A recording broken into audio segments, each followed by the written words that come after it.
मसला हमारा है, मसाइल हर जगह होते हैं। हमारा मसला किस तरह का है और उसने हल कैसे होना है, इसमें और बाहर से आए हुए किसी कैंपेन में फ़र्क होगा। तो जब आप उस हक़ की बात करेंगे और आपने ख़ुद से उसको डेवलप नहीं किया, तो फिर वो ग्राउंडेड नहीं होगा। इसीलिए मैंने इन्फ्लुएंस्ड का लफ्ज़ इस्तेमाल किया है कि वो आपको जेन्युइनली कन्विंस्ड आप हुए हैं कि ये बात ठीक है। ऐसा नहीं है कि आपने देखा कि वहाँ से आ रही है तो मैं मरूबियत में मान रहा हूँ। ऑफ कोर्स मैं ये नहीं कह रहा। आपको आपके सामने एक बात है, ये आपके दिल से आवाज़ निकली कि ये बात बिल्कुल ठीक है, तो आप इन्फ्लुएंस हो गए। एग्जैक्टली यानी मसला आपका था, लेकिन आपने सोचा कि यार ये जो नारा उठ रहा है ना, ये इसमें बड़ी ताकत है। वहाँ के माशरे में और हमारे माशरे में, हमारे ख़ानदानी निज़ाम में और उनके ख़ानदानी निज़ाम में बहुत फ़र्क है। यानी इस लिहाज से फ़र्क है कि जब हम बाहर जाते हैं तो हमें ये अंदाज़ा होता है कि कुछ कहानियाँ वो हैं जो हमें सुना दी गई हैं, कुछ फ़िल्मों में हैं, वहाँ पर भी वो वाली सूरत हाल उतनी उस तरह की नहीं है, वहाँ भी कुछ बहरहाल। तो मेरा कहना सिर्फ मैंने क्लियर ये आपको किया है कि मैं जो बात कह रहा था वो ये थी कि आप अपनी हक़ की बात करें, कोई हर्जी नहीं है।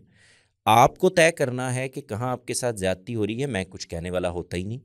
मैं तो आपसे बात ये करूँगा कि अच्छा आपके पास दलील क्या है, आप क्या बात कह रहे हैं, तो हम उस पर गुफ्तगू करेंगे। मेरा कहना सिर्फ ये है कि बात वो कहिए जो मेरे माशरे में सुनी जा सकती है, जो मेरे माशरे का मसला है।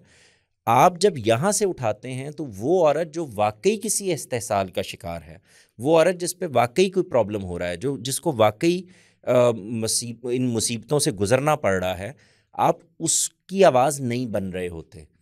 आप यकीन जानिए कि मिसाल मैं सिर्फ समझाने के लिए कह रहा हूँ, मेरे ख़ानदान की जो औरत है, मेरे ख़ानदान से मुराद ये है कि हमारा जो माशरा है उसके ख़ानदान की औरत है, उसका ये मसला नहीं है कि वो रोटी क्यों पका रही है। आप बात करके देख लें, उसका या मसला 100 ये, में से 2 ख़वातीन को ये हाँ, इशू हो उसका सकता है। मसला ये है कि मैं रोटी पका रही हूँ, तो इसके बावजूद मेरे साथ कुछ ज़्यादतियाँ हो रही हैं, कुछ नंद की हैं, कुछ सास की हैं, कुछ ससुर की हैं, कुछ देवर की हैं। तो ये ख़ानदानी निज़ाम में गुंधे हुए होने के मसाइल हैं और उसमें मेरे साथ औरत की वजह से कुछ डिस्क्रिमिनेशन हो रही है। इसी तरह जब हम काम करने के लिए जाते हैं तो वो लड़कियां, वो ख़वातीन, वो हमारी बहनें जो अपने पोटेंशियल से किसी जगह पर खड़ी होती हैं, उनको ये प्रॉब्लम नहीं आ रहा। अब हम बहुत सारी जगहों पर देखते हैं कि वो आ रहे हैं। अगर आपको अपने पोटेंशियल के अलावा किसी जगह का तकाजा है तो वो तकाजा तो दूसरी तरफ भी मौजूद है। यानी मैं कोई कंपैरिजन नहीं कर रहा, लेकिन अगर उससे आपने लेकर चलना है तो वो तो मर्दों के यहाँ भी मौजूद है उसी तरह से। तो मेरी दरख्वास्त सिर्फ ये है कि अगर हम इसको यहाँ से देख लें, आप इस पे ज़रूर कमेंट कर दीजिएगा, लेकिन मैंने ये वेस्टेड एजेंडा है, फलां है, बाहर से आता है, ये नहीं कह रहा।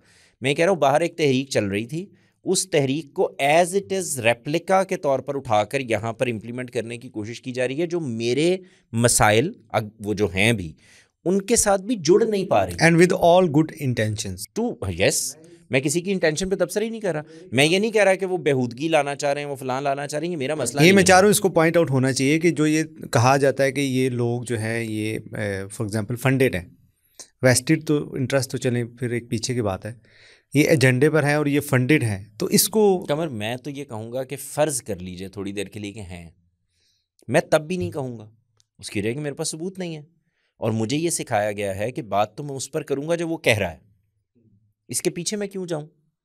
या तो मैं कोर्ट में चला जाऊँ ना और मैं जाके कहूँ जी ये मेरे पास सबूत हैं और ये देखें यहाँ से फंडेड है, तो बड़ी अच्छी बात है। लेकिन ऐसे ही किसी आदमी को रेडिक्यूल करने के लिए आप उसकी बात पर तबसरा करें, तो जब मेरे पास दलील मौजूद है उसकी बात पर आर्ग्यू करने के लिए, तो मुझे उसको किसी ब्रैकेट में लेके जाने की, कोई उस पर इल्ज़ाम तराशी करने की, उसकी नीयत पर शुबा करने की ज़रूरत ही नहीं है।